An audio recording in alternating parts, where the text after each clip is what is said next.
Are you looking for a hidden gem moderate resort at Walt Disney World? In this episode, we discuss Disney's Port Orleans Riverside Resort.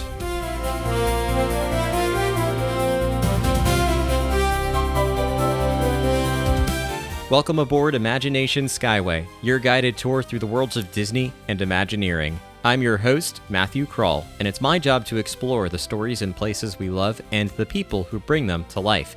In today's episode, we discuss everything you need to know about Disney's Port Orleans Resort Riverside.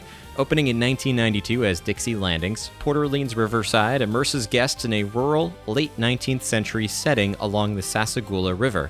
Surprisingly, this resort has one of the most in-depth backstories from Walt Disney Imagineering, which you'll learn more about in this episode. We'll also discuss why you should stay here on a future Walt Disney World vacation and how to make the most out of your stay. As you fasten your seatbelt, I encourage you to take out your phones and search for Imagination Skyway on your favorite social media app. And if you're looking for ad-free episodes and bonus content, become an Imagination Skyway pass holder at patreon.com/Imagination Skyway. And if this episode leaves you yearning for a trip to Disney or any other destination, reach out to our partners and sponsors at KMV Travel, voted the top travel agency in Orlando in 2025. To get started, visit kmvtravel.com/Skyway. As we begin our journey, please remain seated, keep your hands and arms inside the podcast at all times, and enjoy your journey aboard Imagination Skyway.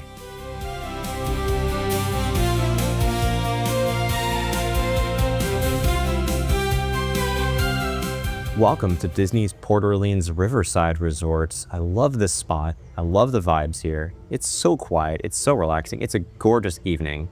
And I have Kelly from KMV Travel with me. How are you, Kelly? Thank you for having me. I'm doing well. Good. I'm so glad you're here. I mean, we are continuing our little tour, and I did tell you this would probably be our first moderate resort, not knowing I was going to be staying here for this trip, but I have so much nostalgia. Listeners know this because I've said this before, but when I was in, I'd say like last couple years in middle school, high school, actually even I say most of middle school and high school, this is where my family stayed year after year. In fact, when I arrived, I sent a whole bunch of photos to my mom, my dad, my sister, just to reminisce, and they still talk about how much of a hidden gem this resort is.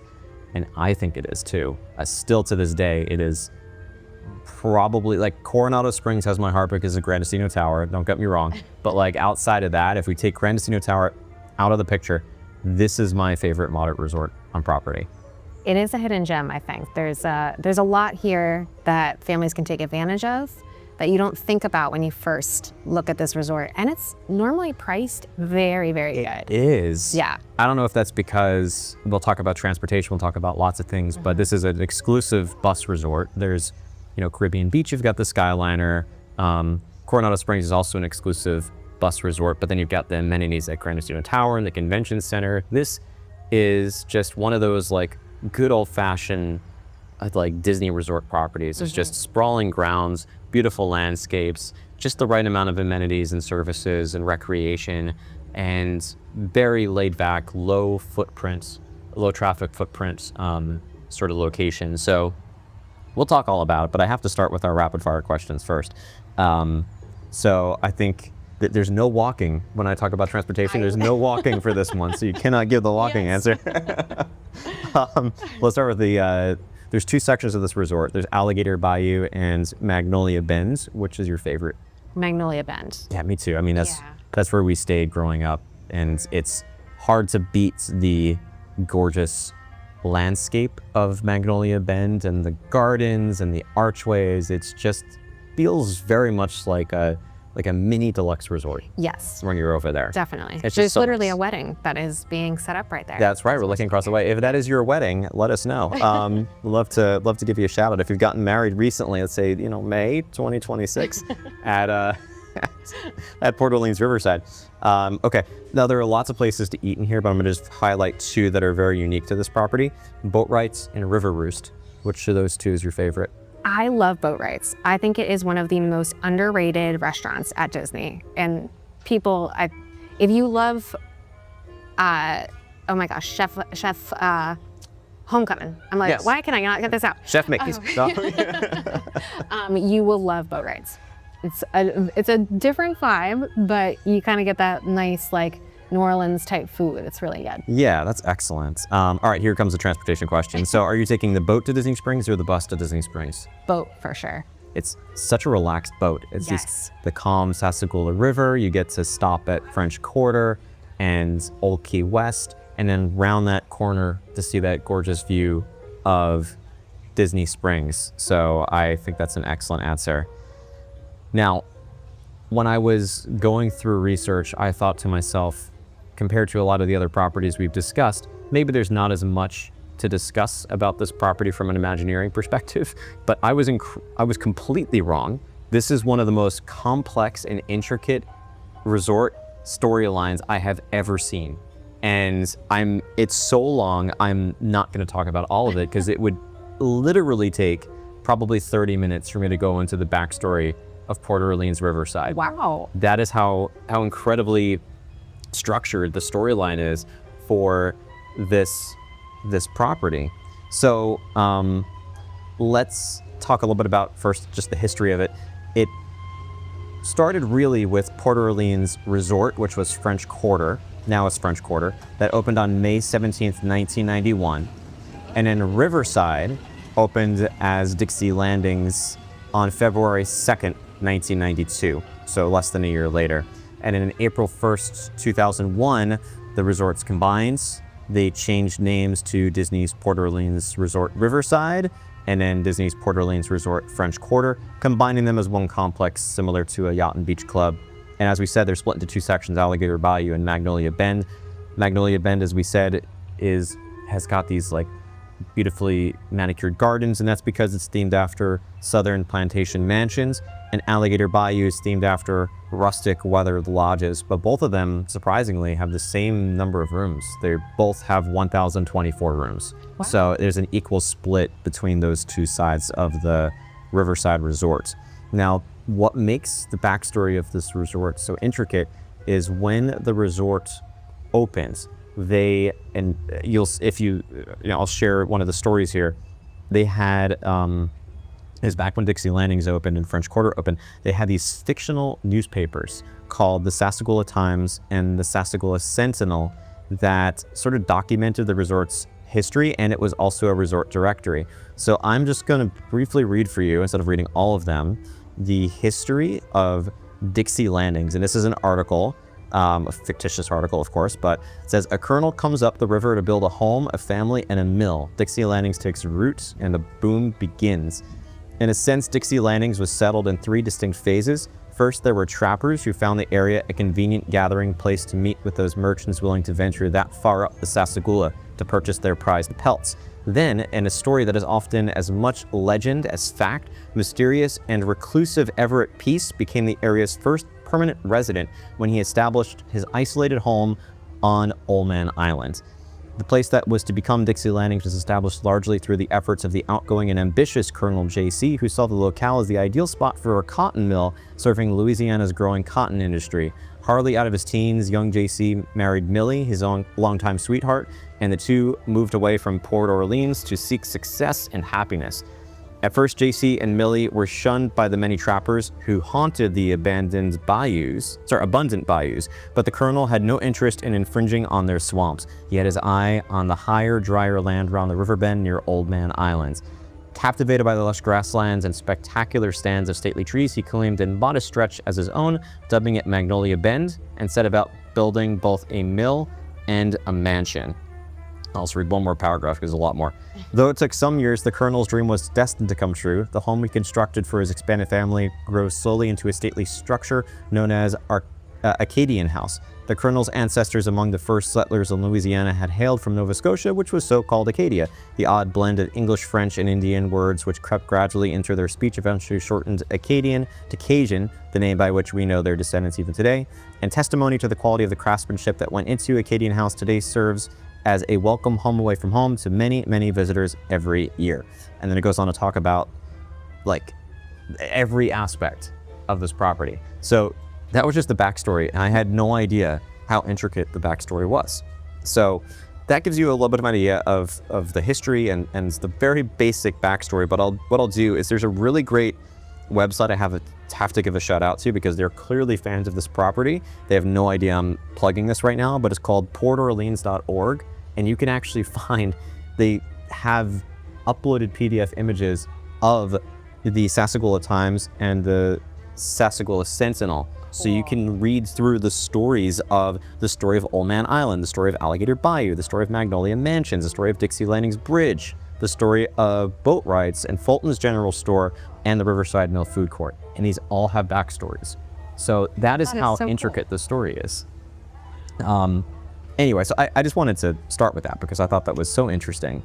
And the first question I generally ask when we start with a property like this or any other at Disney is to ask Kelly what you love most about this resort. So, okay, logistical Kelly loves that, and I said it kind of when we started talking, the price of this resort. I think this is almost like a, you can sometimes get this resort for less than you can get a value resort. Mm-hmm. And it, kind of a value plus, like a Pop Century or a Art of Animation. I think as a travel advisor, when I have a family that, they're really, they want to be budget conscious, but I want to give them the best experience they can. And it's not saying that a value isn't, but they're going to do a few, resort days or whatever it may be. I love being able to say, hey, here's another option that we can look at. And now you're gonna get the boat to Disney Springs. You're going to get 6 pools, plus actually 7, because you can use French Quarter, and then all of the dining options that you have here. And it is a really great resort if you do want to have some resort days, just rest days, but you don't want to go up to the deluxe level. Or you don't need the amenities that you have at the tower at Coronado. I think it's one that people kind of overlook because they almost think like, oh, why is it priced, at that? But it really is one to take a look at and consider staying in a 5th sleeper if you have, 2 mom and dad and the 3 kids. Just really great options here, I think, for families that a lot of times people kind of just overlook when they think about Port Orleans. Yeah, the price of this resort is really in a sweet spot because it is, I agree, often overlooked. Mm-hmm. Now, staying here and posting about it, I've received a lot of messages from people who say this is where they always stay and this is their favorite property, but I get that no matter where I post. So that's just gonna come with the people are gonna come out and say like, yeah, this is my favorite. But again, that personal connection for me, I remember being in awe of this property when I was staying here as a kid, and I loved to draw, and I remember I would take pictures and then I would go home and try to draw. I still have somewhere, maybe it's buried in my dad's house, a photo I drew of Magnolia Bends. Like I took a picture and then I drew it at home. But I love how laid back this resort is. It's a place that you can come back at the end of the day and escape the hustle and bustle of the parks. You could be in the middle of the day too. Old Man Island is so much fun. I was just walking by before and noticed the playground that's over there, which not every resort has a playground. And I was thinking to myself, Maggie and Emily would love this resort just for that. This would become their favorite place to stay for that really fun playground that's over there. And the fact that, like you said, it shares a home with French Quarter, which we'll talk about in another episode someday, offers a different vibe, a more French Quarter, of course, a French Quarter New Orleans vibe. So you're gonna get a different theme. You get a lot more brickwork there. You get a lot more iron work. You get the Mardi Gras infused into the resort's character, the characters themselves that are there. So you can easily either, if you don't want to take the walk, which really is not that far, literally passing by right now is the riverboat that will take you down. Next stop is French Quarter. Or just as big as this resort is, if you're staying in Alligator Bayou, about equidistant from the lobby, then the other direction is French Quarter. So I love all the little nooks and crannies and the overall theme. And then, as I just said, the backstory of this property is incredible. So let's talk about room options. You talked about 5th sleeper rooms, which I know is one of them, but what are the room options at Port Orleans Riverside? And is there a difference between Alligator Bayou and Magnolia Bends when it comes to the actual structure of the rooms? Yeah, so interesting now. This is a update for Disney. They are now noting on their website which location these rooms are in, which is very nice because sometimes you do have families that, like if your family were to come back, they probably want to make sure that they're in Magnolia Bend. It definitely was always on my mom and my dad's list to stay there. Yeah. So the different types of rooms, to start out, we have a king bedroom, which I really do love that they have this as a set option, because not all resorts do. And we do get a lot of families that they want to make sure that they have that king bed. They don't want to just request it. They want to guarantee they have it. So there are king bedrooms in Alligator Bayou and Magnolia Bend. Standard location. So the way that they're going to kind of break these up with Port Orleans Riverside is location based. So king bed, we kind of have them in both of them, but then standard location is going to be Magnolia Bend. Now that's not going to be all of Magnolia Bend. It's going to be certain buildings, but that's going to sleep up to 4 adults. If you want to have a 5th sleeper, so you want to have 2 queen beds and you want to have a child size pull down, that's going to be Alligator Bayou that all those are located in. With that, I do always make sure I say too, it's not going to be a 5th sleeper that can sleep an adult. It is going to be, you can get, mom and dad, maybe 2 other, kids, and then another little one in the child size pull down. I feel like we've talked about Maggie loves these, right? Yes, she does. Yeah, they're just perfect. And I haven't seen these, but a lot of them are very low to the ground. So as a parent with a little one, I feel more comfortable putting her in that as opposed to putting her up on the queen size bed. You can of course request bed rails, although now they have not bed rails anymore, they have the bed bumpers. Yeah, little wedges basically. That you can put under there. But either way, I'd much rather her be on a lower bed that's lower to the ground. And she's clearly outgrown a crib or a playpen. So the 5th sleeper, the 5th bed, that pull-down bed is just wonderful. It is the best. I think too, when you have, even if you're a family of 4, I always still recommend this to take a look at, because if you have, brother and sister or sister and sister, whoever it is, and they don't want to share a bed, you're going to have they'll be fighting over the child size pull down, not the queen bed. It's always fun. Yeah. So then preferred location is going to be in either Alligator Bayou or Magnolia Bend, but it's going to be closest to our food court, all of our food dining options over here, and the main transportation in the front. So if you do think you're going to be doing the boat over to Disney Springs, this is a nice one to select because you'll make sure you're kind of near where the launch is going to be. Then the other option that we have here, which is really great and always a good one for families that are really focused on the princesses, is the royal guest rooms. So these were just recently redone, and now they have these beautiful headboards that light up.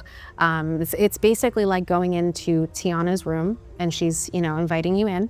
And so those are all going to be at Magnolia Bend. Those don't have any 5th sleepers, and they all are going to be 2 queen beds. So lots of different options here. And the nice thing too to always remember is that we can request specific buildings. So if you get a preferred location and you really want to be in Magnolia Bend in this, first building here, we can request it. You can't guarantee it, but it is something that if it is important, definitely make sure you have that request on the reservation. That's great. And speaking of the fact that there are those royal rooms that you can go into, it's interesting that I haven't stayed here since they remodeled the rooms. I remember what it looked like before, and it definitely fit within that Port Orleans Riverside Resort. It still does, but what I love about it is those Princess and the Frog touches that are in there. When I walked in the room and I started exploring, I realized I felt like I was in a guest room in Tiana's house, because there were photos on the wall of her and Prince Naveen, a very stately looking photo of her and Prince Naveen. And then on the other side of the room are a photo of Tiana and Charlotte as kids reading The Princess and the Frog in Charlotte's home, and photo of Tiana's family when she was a kid. And there's also the Tiana's Place poster that's in there. So you get the sense that she's put up in that room all the family and friends and loved ones that she finds to be the most important to her. And so walking in there, you get that sense of family. And I found that to be really just a little warm hug when you walked in. So I really like that, because you don't get a lot of Princess and the Frog touches on the rest of the property. The main areas still are very true to the original Riverside theme, but then in the rooms you get that Princess and the Frog. There's just little subtle touches here and there, and I'm sure there's Easter eggs in the room I've missed that I need to go back and look at. So other than the room options, there's other things we like to talk about with the properties, and one of those is recreation. We're actually right across from one of the things that you might not know if you haven't stayed there before you can do, which is to rent Surrey bikes, which is something we talked about for our boardwalk episode, that they have the Surrey bikes over a boardwalk. But you're not going to see that at Coronado. As far as I know, you're not going to see that at Caribbean Beach. It's been a while since I've stayed there. Not at your value resorts, but it's something that's a nice little addition to Riverside. But other than the Surrey bikes, what else can you do for recreation here? Yeah, this is really where I think this resort does kind of stand out amongst the other moderates, but also even some of the deluxe, honestly. Exactly like you're saying, with the Surrey bikes, you have that option. You can do regular bike rental. If you are a family that enjoys fishing, they have the fishing excursions from here. So they are 2 or 4 hour long experiences, 3 or up to 5 guests, depending on the boat you get. It is something that does have to be booked in advance, and I will say they're pretty popular because there's not very many of them. So that 60-day mark, you definitely want to make sure you grab that. But if fishing isn't your thing, there's still a lot of other things. So they have the campfire on the bayou. Tried to say that correctly. It doesn't sound as well. You're ready to come in. Yeah, exactly. So that will be most evenings. They do the movie Under the Stars. So these types of things, when you get to the resort, just check out that board that's going to have the resort happenings, and that will have all the times and information for you there. One of my favorite things they do here is the horse-drawn carriage rides. I saw one of those yesterday. It's just so great to see a literal horse-drawn carriage riding through the property. You could hear the horse humming. It's just wonderful. Yeah, and it is a nice, when families are looking for something a little bit more special to do, this is a really nice thing. Even if you're not staying here, pair it with like dinner at boat rights, and then do this. It's a 25-minute long experience. So if you have little ones, it's a nice thing to do because they're not going to have to sit for that long. And it's $65 for up to 4 adults, or you can do 2 adults and 3 children for that. So another thing, we do need to reserve in advance, so that 60-day mark is super important. And then you mentioned it, the playgrounds. There's playgrounds at both resorts. There's also arcades at both resorts, and there's a really nice jogging trail around here. So if you are someone who's into fitness, you have little ones that you know are gonna have to burn off some energy, there's a lot that they can do here. Yeah, it's great that there is so much to do. And that actually brings me to one of the things I didn't answer the question about boat rides or River Roost. We were talking about it, but there's entertainment at this resort, and iconic entertainment that's been here for decades. And that is Yehaa Bob Jackson. I interviewed him back in 2020, back when I could interview as many people as possible, as they were, unfortunately, not either working the same jobs, or they were at home, doing virtual work, and it just made it easier to connect with these people. But I remember as a kid coming back to this property, and there would be, Yehaa Bob playing in the lobby, and in the River Roost. And so in the River Roost Lounge, it's basically a bar, it's a lounge, and I believe it's Wednesdays to Saturdays that he still plays, but he's been doing this for over 20 years, and he's a legacy cast member, well-deserved. You have never seen someone exert so much physical energy into truly what is otherwise like sitting down at a piano playing music. But this is not as much as I love the Grand Californian and Grand Floridian piano players, this is not that. This is loud, this is fun, this is energized. He's got one of those rocking pianos that kind of rolls back and forth. So there's so much movement, and he plays Disney songs, he sings iconic folk songs throughout the 60s, 70s, so on and so forth. But anyway, we should talk, I guess, about dining is my point. Yeah. And we should maybe start with River Roost. So yeah, walk us through the dining room. Definitely. So there's a few different bars here, which this is another thing where when I have families that are maybe just all adults and they know they're going to want to come back and get a cocktail, or just even have somewhere to just hang out, this is a great resort because you do have the River Roost. So it's a bar inside and there's lots of seating. Plus on Wednesday to Saturday night, you do have Yehaa Bob, and I believe he starts around 8:30 and goes until around 11:30, but you know, with sets within that. Right. So you can definitely bring the kids in the beginning, and it's very engaging. So it's super fun to do. There's also the Muddy Rivers bar. So that's gonna be kind of like the pool bar, but it's not the same as like what we would think of as a pool bar as you just walk up. There's some tables there. It's a really nice area over there that's over by Old Mount Island. Then there's also going to be Boat Rates Dining Hall that we talked about. So New Orleans style home cooking, and then Riverside Mill food court. So just kind of your general food court options there. But then you also can go right over to Port Orleans French Quarter, where you have Sassagoula Floatworks and Food Factory, so another food court. You also have more live entertainment because you have Scat Cat's Club Lounge, which is a bar, and then they have a jazz quartet that will be there, which is my favorite. I go over there, even though Yehaa Bob is fun. Yeah. And then there's also the Scat Cat Club Cafe, which is where you get your Mickey beignets, so that's a must-do. I mean, we're definitely gonna talk about French Quarter, and we're gonna do it while we're eating beignets, just so you know what we've got planned. Perfect. And then the final one is we have Marty Frogs, which is the bar, the pool bar over there. Now that's all the things that you can get to within walking distance here, but then I always have to remind people that when you're here, you have like 60 restaurants at Disney Springs. Yeah. So if you are a foodie and you're gonna wanna try a lot of places, this is a good place to stay. It is, yeah. You've, again, just hop right on that riverboat and bring it down all the way to the last stop at Disney Springs, or again, you can also take the bus if you prefer. But there is so much dining that is accessible from here. It rivals, we've talked before about the boardwalk area having so much dining available, but it doesn't even come close to the number of dining options you have when you add Disney Springs, plus the fact that now by boat you can get to Old Key West, so you can dine there, and Saratoga Springs is also a boat ride away. So you open up lots of, Old Key West and Saratoga Springs don't have collectively they have just a few restaurants to choose from, but it still just adds so much to your dining options that are available. And I also happen to love just the Riverside Mill food court. It's got just the right amount of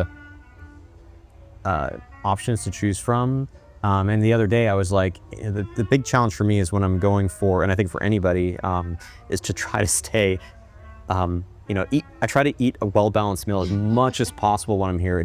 I definitely by like day 2 or 3, I'm like, no, give me the Mickey waffles and the chicken nuggets and fries and the beignets and hand me those Mickey premium bars. But the first thing that popped out here was like they have, similar to what I like to get at Columbia Harbor House, they've got a salmon with mashed potatoes and green beans or broccoli. And you can actually pick any of those 2 or 3. So you could do salmon, green beans, broccoli, salmon, mashed potatoes, and broccoli, or sort of pick and choose. But then you've got, like your burgers, chicken sandwiches. They have jambalaya. They have some Southern comfort options, and then they also have some traditional staples. And then there's a grab and go section, which again, over at Fulton's General Store, like many of the gift shops and the resort hotels, you can pick some essentials up there too. So great options for dining. The easy one here, I think, is transportation, because we talked about that a little bit already. But if you're going to a park, you're probably taking the bus. You could also hop in a minivan if that's preferable. If you're not renting a car, and then the boat or the bus down to Disney Springs is a way to go. And because this is a large property, it's nice that there are bus stops on the outskirts of the various sections of the resort, so you don't have to take that, from my room it's like a 6-ish minute walk to the bus stop at the front, but it's a 2-minute walk to the bus stop behind where I'm staying. So it's great that you have that bus loop that is available. So what could someone do here we actually talked about this a little bit already, but is there anything else I should add that you would recommend to somebody who's looking to spend some time at the resort, either have a resort day or a late start to the day, or perhaps come back early and enjoy the property. Yeah, I think the one thing that I haven't touched on when we talk about recreation was the pools. I know we That's true. We just could have glanced over that. Yeah, we're talking about the playground next to it. You know, we said there was the 5 pools here, which are actually, I'm sorry, 6 pools, which this is the one thing that I really enjoy here is that there are so many of the leisure pools. So you do have your Old Man Island, which is kind of be the main pool. So you have a 3 wooden bridges that are going to go across the pool area. You have a 95-foot long water slide. You do have a kiddie pool area. You have daily pool parties. You have the whirlpool tubs and everything, plus the pool bar, the Muddy Rivers. But then those leisure pools are kind of going to be the more quiet. They're not going to have all that, you know, all the extra things there. But it's really nice when you have 3 of them in Alligator Bayou, 2 in Magnolia Bend, so they never really get that busy. And especially if you're coming back in the middle of the day with the kids and you don't want to, you know, if you are staying in Magnolia Bend, you don't want to go back over to where Old Man Island is. It's nice to have those there. So you can definitely pair that with maybe, you know, some food at one of the quick service locations here and then head back to the parks in the evening or spend the whole day here and head over to Disney Springs super easily as well. Yeah. I'm going to switch things up. I normally like to ask why someone should consider staying here, but I think we've outlined a lot of the reasons why. So instead, I'm going to ask, what 3 words would you use to describe Disney's Port Orleans Resort Riverside? Ooh, okay. I think the first one I do have to say is nostalgic, because especially I think for anyone who grew up when we did, you know, 80s, 90s, this opened in the 90s. It kind of was the... 91 first quarter, 92 for Riverside, yeah. And I think a lot of people, when you talk to people from, you know, our generation, this is the resort that they think of, that they went to as a child. We were DVC members, so we stayed at Old Key West, but Sassagoula River it will always be nostalgic to me. So I think anything kind of in this area will always bring back that kind of, you know, love of Disney growing as I was a child. I think the other thing I would say is flexible. I think this resort, even more than some others, there is a lot of opportunity for you to decide where you want to be because of the different room types that they have and kind of control it more than other resorts have. You know, when you stay at a value, most times it's going to be, do you want standard? Do you want preferred? You know, Pop Century is a little bit different there, Art of Animation a little bit different, but this one you can kind of be a little bit more specific about what room type you want, the bed setup, things like that. So I think the flexibility here is very nice. And then I think, I'm gonna say family. I feel like, you know, when you're talking about the different touches that you see in the room with Tiana, and, you know, that's Princess and the Frog is just so much about family and the connection that you have.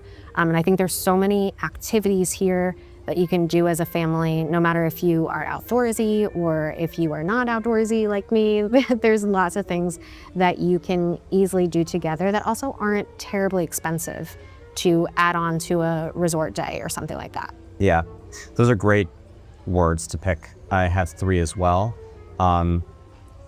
Charming, cozy, and the last one is also technically 3 words, but it's a one phrase. New Orleans Square. Because this inspiration, one of the things I didn't talk about in the history was back in the 80s, one of the ideas pitched for a resort hotel for Walt Disney World was a New Orleans Square themed resort. And that more directly coincides with Port Orleans French Quarter, but also Riverside, if you think about even the bayou scene in the beginning of Pirates of the Caribbean and the Louisiana influences of this property, it does tie into the New Orleans Square theme. Feels like a bit of an extension of New Orleans Square. And in this case, Riverside is more like the suburbs of New Orleans, as opposed to French Quarter is like downtown New Orleans. So, you know, it's all an extension of New Orleans Square. If you love New Orleans Square out in Disneyland, there's good reason to believe you should probably love this property too. And the last question, before we make sure people know where to find you, is advice you would offer to someone staying here for the first time to make the most of their stay. Oh, okay. There's a lot with this one, actually. I think the biggest piece of advice I would say is to be aware of all of the different things that you have here. Consider, I think I probably say this for every resort, but build in a resort day. Yeah. I do think that that's just a big part of a Disney vacation is where you stay. But when you're staying here, there are so many of those amenities that you can do, those experiences. So look and see if that's something that your family is interested in, or even go and take the day to go around on the boat and check out the other hotels and things like that. I would say to be aware of the transportation. Sometimes families will come here and they're not really sure, where do I go for the bus and how does that work? So it's always something that, you can talk to your travel advisor about, or of course, Google search too, that will always work normally.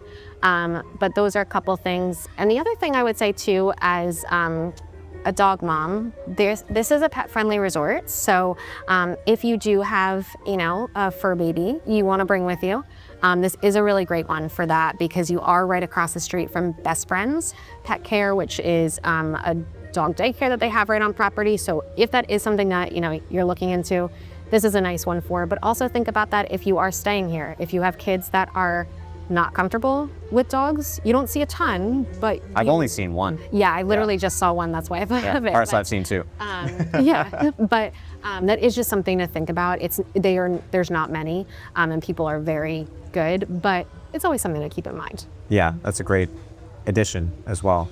So I want to make sure people know, if they've been listening to the show, they already know where to reach you. I'm sure a lot of them have already worked with you, but where can people go to find you, connect with you, and work with you? Yeah, so if you are interested in working with me or one of our members of KMV Travel, best place to go is kmvtravel.com/skyway, so that I know they came through Imagination Skyway. But if you'd like to just connect, I love talking to Imagination Skyway.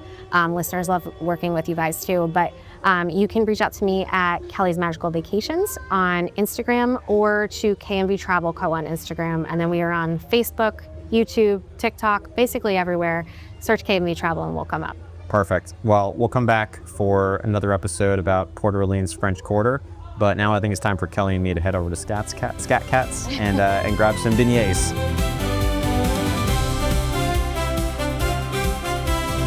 Welcome back to Imagination Central. Before you exit this episode, remember to follow Imagination Skyway on social media and share the show with anyone who might enjoy listening to our program. If you're looking for ad-free episodes and bonus content, become an Imagination Skyway pass holder at patreon.com/Imagination Skyway.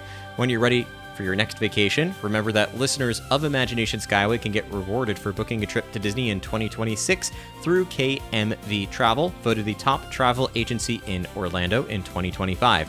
Simply fill out the form at kmvtravel.com/Skyway and make sure that you select Imagination Skyway under the How Did You Hear About Us question to be eligible for a special gift from the team. Terms and conditions apply. As you disembark, please remember to remain fully seated until the podcast comes to a complete stop, then gather your belongings and watch your head and step as you exit. Thank you for joining me aboard Imagination Skyway, and remember, if we can dream it, we can do it.